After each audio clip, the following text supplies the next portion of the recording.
How do we kick off this online group project in a productive way? I would argue that the biggest source of frustration during group projects comes from unclear expectations. Nobody knows what anybody's supposed to be doing. So let's look at setting expectations for both the project and for those involved. This means first talking about how you will communicate, when things will be due, and the various responsibilities for both the product and the process. When expectations are unspoken, you see two common caricatures emerge. There's the all too familiar slacker Susie, who shows up just enough that you know she's not dead, but contributes the same amount of work to the project as if she were. But there's also controlling Curtis, who snatches the whole project away from the team because he doesn't trust you knuckleheads to do it the right way, meaning his way. Kicking off the project by discussing expectations can help keep those two troublemakers away.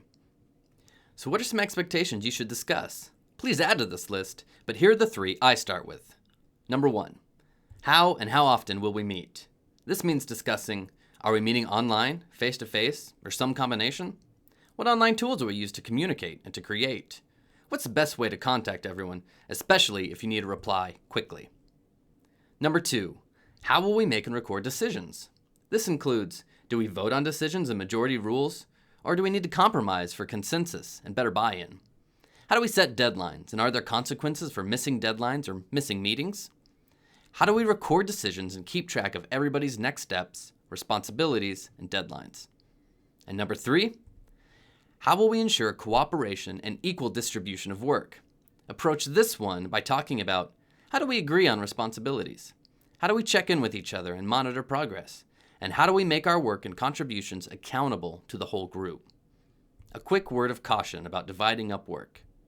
The temptation for online projects is always to just divide and conquer. But with tasks that get assigned to one person, if that one person misses a deadline, it can cause serious problems for the rest of the group as they scramble to pick up the pieces.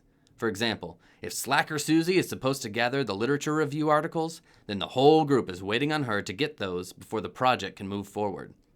But if you spread the responsibility over the whole group, where everyone is responsible for finding, say, 2 articles each, the project can move forward while you publicly ridicule any slackers. Win-win. So when delegating work, think collaboration, not just cooperation.